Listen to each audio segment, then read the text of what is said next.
Bonjour et bienvenue dans Bonjour chez vous. Aujourd'hui, nous parlons d'un voleur de destinée, ce voleur qui nuit à votre destinée, à ce que Dieu a placé dans vos vies et qui peut causer du tort sur du très long terme. Nous parlons de l'offense aujourd'hui.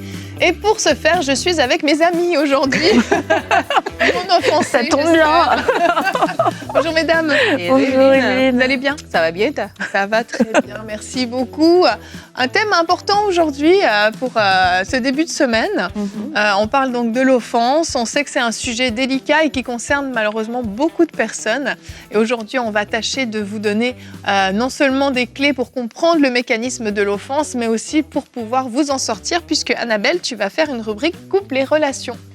Oui, parce que l'offense, c'est quelque chose, on va le voir, je pense d'ailleurs dans la discussion, grâce à un sondage, Evelyne, Absolument. qui est assez fréquent et qui vient voler des destinées, mais qui vient aussi voler des relations. Et c'est possible de pouvoir triompher de l'offense dans nos relations. Et c'est de ça dont je vous parlerai en fin d'émission. En milieu d'émission. Merci Annabelle. On va donc commencer tout de suite cette émission. Je vous encourage à avoir le cœur ouvert et à être prêt à ce que peut-être Dieu vous parle dans cette émission et que vous puissiez même prendre une décision pour le pardon si vous êtes concerné par l'offense. Donc on commence avec notre pensée du jour.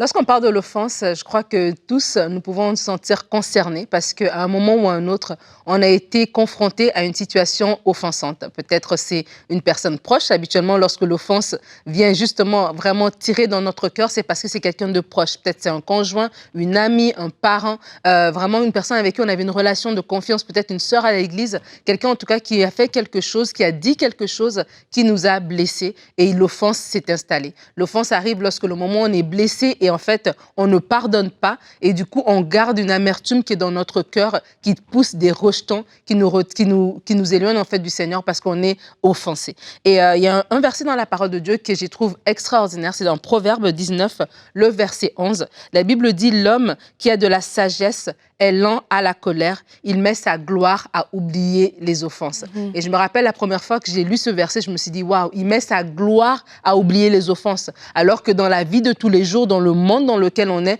on nous dit que non, justement, il faut se rappeler des choses qu'on nous a fait œil pour œil, dent pour dent. Il ne faut pas oublier, il faut garder, voilà, mettre les gens à une certaine distance. Une fois qu'il nous a blessés, la parole de Dieu nous donne un autre avis. Il nous donne un avis contraire. Il nous dit, en fait, tu tires ta gloire à oublier les offenses. C'est lorsque tu passes par-dessus, lorsque tu pardonnes, c'est là vraiment que tu es une personne sage, tu es une personne qui préserve ta destinée. Parce que oui, l'offense est un voleur de destinée. L'offense vient fermer notre cœur et l'offense vient nous dérouter. Et je vais partager avec vous 4 conséquences de l'offense sur notre destinée. La première, c'est que l'offense brouille notre réalité. La Bible nous parle de Saül. Saül va...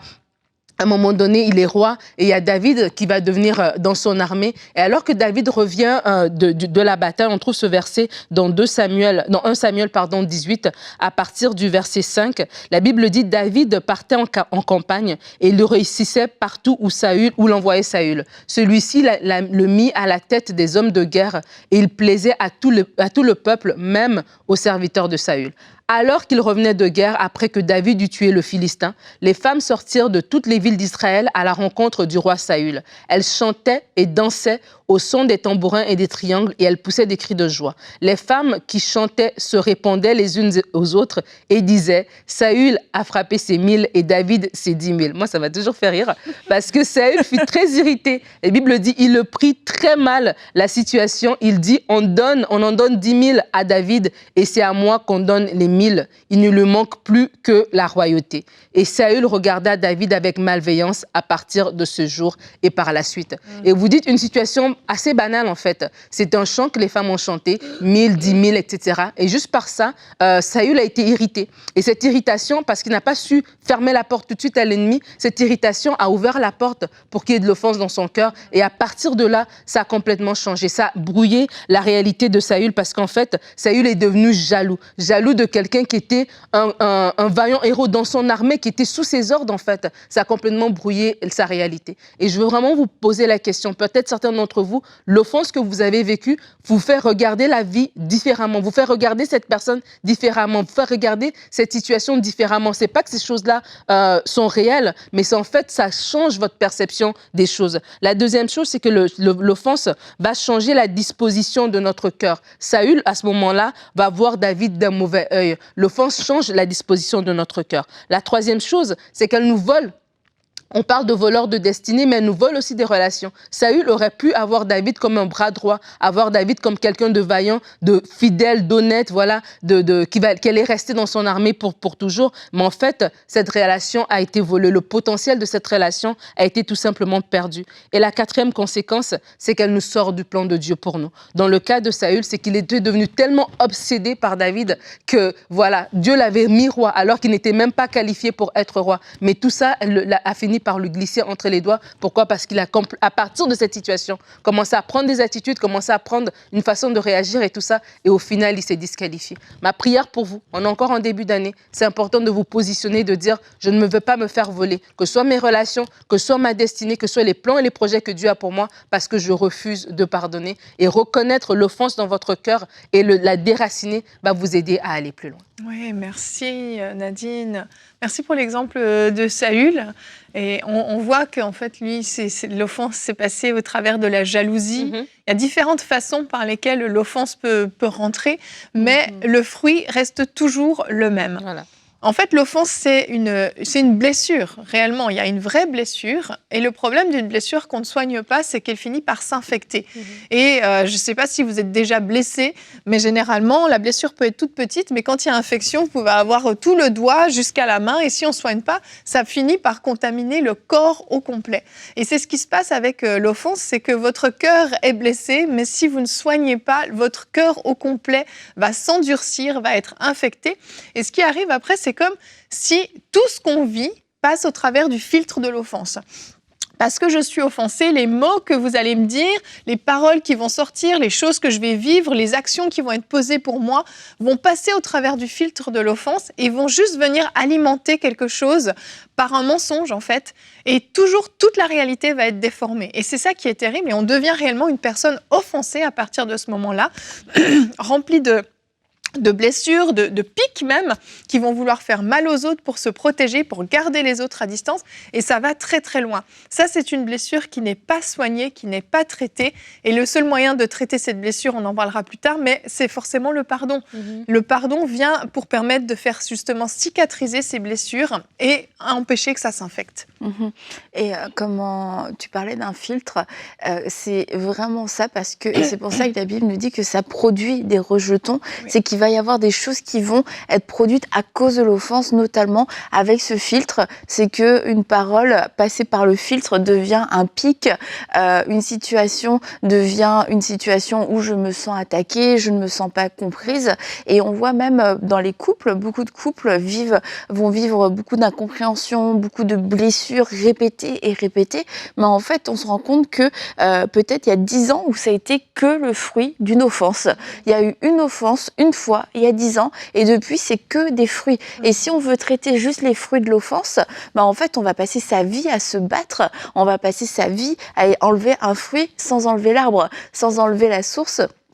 Et c'est pour ça qu'on parle d'un voleur de destinée, c'est que quelquefois ça peut être une grosse offense, mais quelquefois c'est une petite offense qui n'a pas été traitée. Et si on n'a pas ce discernement et cette humilité de se dire mais tout a commencé à cause d'une offense, je vais me faire voler ma destinée parce que je vais trouver d'autres solutions, je vais essayer de chercher d'autres moyens autres que le pardon. Non, moi c'est pas le pardon, c'est pas une offense. Et du coup, c'est ça, c'est la seule solution. C'est le seul moyen de pouvoir être guéri, de pouvoir laisser à nouveau la parole de Dieu prendre vie en nous et avoir un esprit clair en dehors de la confusion. Mais quand on refuse que l'offense soit le problème de notre vie, oui, on va se faire voler notre destinée parce qu'on va passer à côté de notre solution aussi. Il y a eu un problème, mais il y a une solution qui est le pardon. Et si on ne veut pas de cette solution, si on ne veut pas l'appliquer à notre vie, oui, je risque de passer à côté de ma vie et à côté de plein de belles choses que le Seigneur a prévues. Exactement.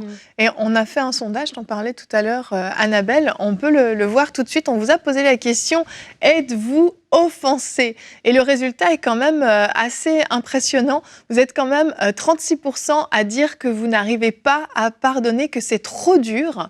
4% qui refusaient de pardonner et 59% vous nous avez dit non, vous n'êtes pas offensé. Ça fait quand même une moyenne de 40% de personnes sur les 7000 qui ont répondu à ce sondage qui sont dans l'offense et qui reconnaissent être dans l'offense.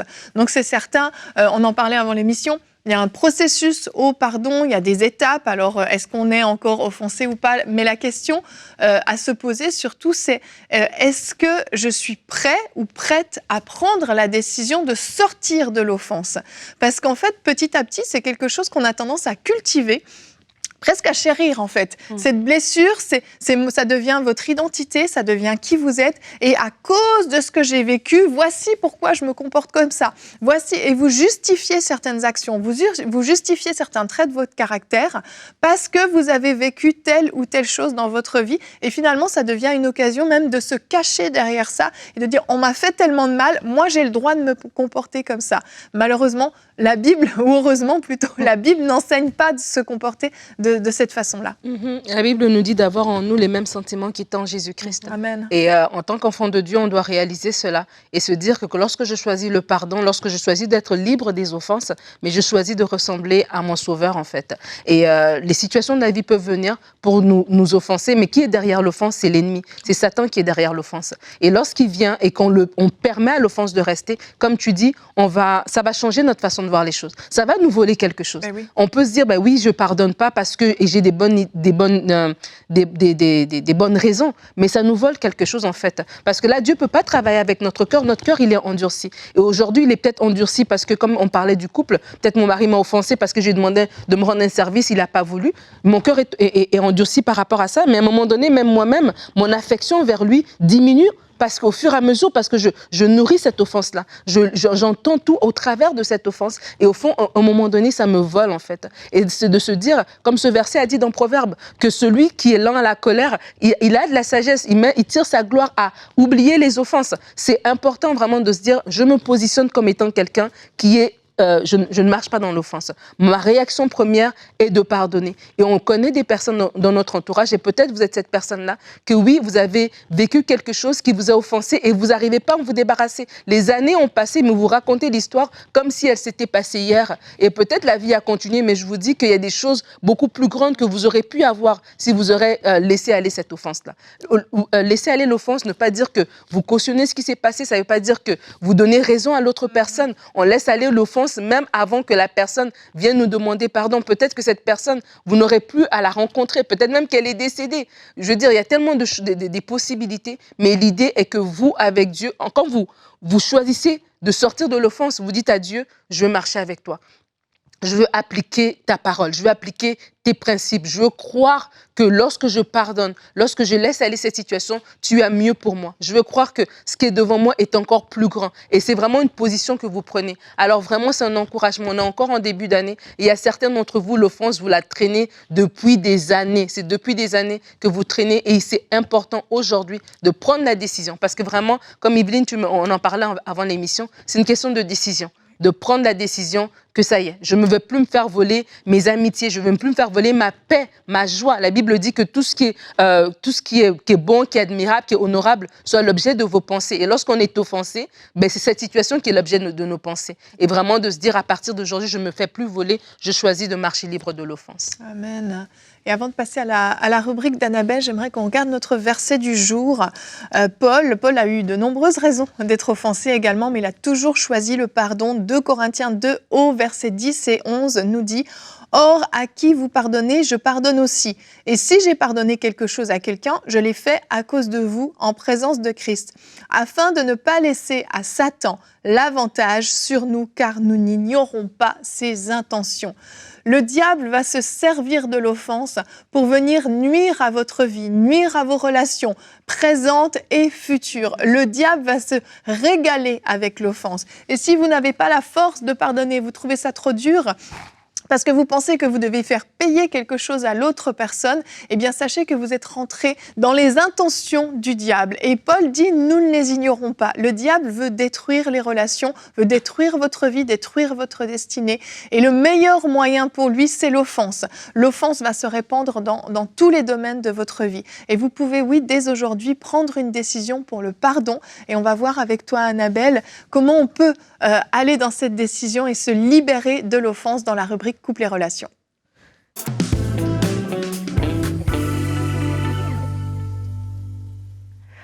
Alors, vous l'avez compris, l'offense est présente, c'est pas un mythe, c'est quelque chose qu'on a tous expérimenté et on a vu dans le sondage qu'il y avait une petite moitié qui reconnaissait qu'elle était offensée et une grosse majorité, enfin une petite majorité finalement, 59% qui disaient non, je ne suis pas offensée. On aurait pu rajouter une autre réponse à laquelle personne n'aurait pu répondre, mais c'est je suis offensée, mais je ne le sais pas. Mais on n'aurait pas pu y répondre parce qu'on ne le sait pas. C'est fort. Mais c'est vrai que dans certains cas, oui, ça arrive. Et je voulais commencer en parlant de ça parce que on ne peut pas traiter l'offense dans notre vie quand on ne sait pas qu'on a de l'offense ou quand on refuse d'avoir de l'offense. Personnellement, j'ai cru, moi, pendant longtemps que être offensé, c'était quasiment être un bébé spirituel, c'était une faiblesse spirituelle. Mais plus j'avance et plus je comprends que être offensé et rester dans l'offense, oui, c'est un problème de maturité spirituelle, mais pardonner, c'est mature, c'est quelque chose de bon, c'est quelque chose que des chrétiens spirituels matures font. Alors, être offensé, oui, ça arrive, et du coup, de devoir pardonner, c'est ce que font les gens matures, c'est ce que font les gens spirituels. Alors, ça n'a rien d'immature que d'avoir été offensé et de choisir de pardonner. Et ça, c'est vraiment une chose très importante, parce qu'on peut balayer l'offense très vite d'un coup de... Non, moi, je suis pas offensée, parce que c'est comme on se sent au-dessus de l'offense. Et du coup, c'est comme ça qu'on va laisser l'offense triompher dans nos relations parce que c'est jamais ça le problème. Mais j'aimerais aujourd'hui vous donner quelques symptômes d'une relation où il y a de l'offense et où l'offense a triomphé, en tout cas jusqu'à aujourd'hui. Il y en a d'autres symptômes, mais là, je vais en donner que quelques-uns. Ne pas réussir à se réjouir pour une personne. Vous entendez une bonne nouvelle, la personne a une promotion, la personne s'est mariée. Tout le temps, en vous, il y a un truc qui a comme envie de répliquer, qui a envie de diminuer la promotion. Oh oui, c'est normal, hein, quand son père est le patron, mais juste de dire, ah waouh, c'est super. Et donc voilà, ça, premier point. Deuxième point, soupçonner le mal. Toujours se dire, moi, est-ce qu'il n'a pas fait quelque chose? Est-ce qu'il n'a pas usé de son influence? Est-ce qu'il c'est pas un mensonge, quelque chose de préparé? Se réjouir aussi des critiques. Lorsque cette personne est critiquée, peut-être que vous ne vous mêlez pas à la critique, mais à l'intérieur de vous, il y a quelque chose qui jubile, il y a quelque chose qui se réjouit, contrairement à quand vous entendez des paroles positives ou des louanges sur cette personne, il y a quelque chose en vous qui s'agite, mais quand cette personne est critiquée, il y a quelque chose en vous qui est satisfait parce que ça rejoint votre langage intérieur, ça rejoint ce que vous dites sur cette personne. Peut-être que vous ne vous autorisez pas à le dire, mais si vous êtes dans la joie quand quelqu'un critique cette personne, c'est qu'en vous, il y a de la critique. Et un dernier point qu'on peut voir, c'est de vouloir fuir ou éviter la personne. Vous ne voulez pas la voir, vous trouvez des excuses ou alors c'est un fait établi, non, je ne veux pas la voir et vous la fuyez réellement. C'est des symptômes on peut se dire, il y a peut-être de l'offense. Et par rapport à tous ces symptômes, c'est de se dire, est-ce que je suis la seule personne à avoir ce genre de réaction vis-à-vis de cette personne? C'est sûr, il y a des gens, c'est sûr, c'est des gens qui sont méchants, qui ont un cœur mauvais, et puis la planète entière dirait non, on décide de ne pas le côtoyer, cette personne-là fait des choses qui sont complètement reprochables, et c'est une évidence. Mais quelquefois, c'est une personne qui est dans votre entourage, et puis tout le monde va se réjouir, tout le monde l'aime, tout le monde va, lors d'une célébration, être content pour cette personne, et vous êtes la seule personne qui est dérangée par ça. Et ça va être une bonne alerte, c'est de se dire, est-ce Est-ce que ma réaction est différente de celle de tout le monde? Est-ce que je suis la seule personne à toujours essayer de trouver un petit truc qui va pas? Vraiment, ça, c'est une alerte pour vous dire, j'ai besoin de prendre le temps de sonder mon cœur avec humilité et voir s'il y a de l'offense. La deuxième chose, c'est, la première chose, c'était les symptômes. La deuxième chose, c'est être rempli du Saint-Esprit. Lorsqu'on est rempli du Saint-Esprit, il y a des choses qui nous affecteront pas ou des choses qui nous affecteront moins. Et lorsque nous serons offensés, parce que ça va arriver encore, eh bien, on va pouvoir choisir le pardon plus facilement. On va pas vouloir rester dans l'offense, on va pas vouloir rester dans ce sentiment d'injustice. Et on peut lire ensemble dans Galates 5. Voici donc ce que je vous dis, marchez par l'esprit et vous n'accomplirez pas les désirs de votre nature propre. Notre nature propre, vous pourrez lire un peu plus loin, c'est quoi les désirs de notre nature propre, de notre chair? Ça va être les querelles, l'envie, la convoitise, les divisions, etc., etc. C'est tout ce qui est un terrain propice à l'offense. Et en effet, la nature humaine a des désirs contraires à ceux de l'esprit et l'esprit a des désirs contraires à ceux de la nature humaine. Ils sont opposés entre eux de sorte que vous ne pouvez pas faire ce que vous voudriez. Alors une des choses, c'est je vais me remplir spirituellement, je vais être fort spirituellement, je vais marcher selon l'esprit et comme ça, eh bien je vais, lorsque je serai offensée, je vais pouvoir réagir de façon spirituelle. Je ne vais pas choisir la chair qui me dit réponds, allez réponds, balance un truc. Toi aussi t'as un bon truc, un bon pic à lui envoyer. Toi aussi tu connais quelque chose sur lui qui va pouvoir le blesser. Non, ta nature spirituelle va dire choisis le silence, ne choisis pas de te faire justice toi-même, ne choisis pas d'humilier ou de rabaisser cette personne-là, ne te réjouis pas du mal. Ta nature spirituelle va vouloir aimer, va pardonner et va se faire, comme Nadine nous l'a dit dans Proverbes, et on va mettre une gloire à oublier cette offense pour ne pas la mettre dans notre cahier de victoire, de personnes à abattre dans l'année. Non, nous allons oublier cette offense en la traitant par le pardon. On ne l'oublie pas en la mettant sous le tapis, on l'oublie parce qu'on a pardonné et que cette chose-là n'a plus d'effet sur nous, cette chose-là ne nous affecte plus. C'est pour ça qu'on peut vivre libre de l'offense. C'est le vrai oubli, d'accord? C'est pas de mettre de côté. L'autre chose, ça va être de pardonner souvent. Et encore, et encore, et encore. Tant qu'on vit, eh bien, nous serons appelés à pardonner. Et je ne crois pas que notre combat en tant que chrétien, ce soit d'éviter l'offense. On va le voir, ce sera mon dernier point, qu'on peut quand même éviter certaines offenses, on peut éviter certaines offenses, mais ça peut pas être notre combat. Ah, je veux éviter toutes les offenses. Moi, mon but, c'est de plus jamais être offensé.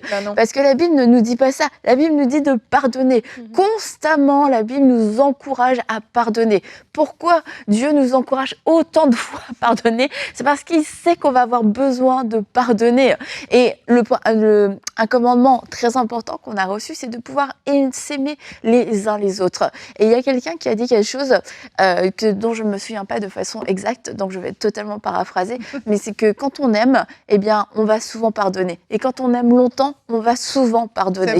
Il n'y a aucune relation d'amour, et quand je parle d'amour, c'est pas qu'un couple, aucune relation d'amour qui va pouvoir fructifier, prospérer dans le temps si on ne se pardonne jamais. Et ça ne veut pas dire que une bonne relation, c'est une relation où il n'y aura jamais d'offense, parce qu'il y aura des offenses, parce qu'il y a des maladresses, parce qu'il y a des sensibilités, parce qu'il y a des mauvais jours, parce qu'il y a des mauvaises blagues, il y a des mauvais exemples, etc., etc. C'est pas forcément méchant, et c'est pour ça que dans une relation où on est engagé, eh bien, on va blesser et on va être blessé, et on peut choisir de pardonner, et de pardonner souvent, de pardonner directement, de ne pas laisser l'offense venir nous manger même une seule journée, une semaine, un mois, 6 mois, et de se dire non, je choisis de pardonner à chaque fois. Et c'est pour ça que quand Pierre a dit à Jésus, est-ce que je pardonnerai jusqu'à 7 fois, Jésus lui a dit non, pas jusqu'à 7 fois, jusqu'à 7 fois, 77 fois, 70 fois, non, jusqu'à, il y a tellement de 7,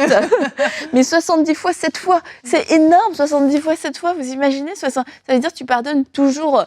Et en fait, on se dit, mais est-ce que de pardonner 70 fois 7 fois, ça veut dire que je dois quasiment, du coup, je vais à l'extrême, je dois chercher l'offense? Non, ça veut dire pardonne autant que 2 fois que tu devras pardonner. Que ce soit que tu trouves ça légitime ou pas légitime, c'est pardonne à chaque fois que tu es offensé. Et peu importe l'offense, petite, grande offense, ah oui, non, mais je ne devrais pas me sentir offensé pour ça.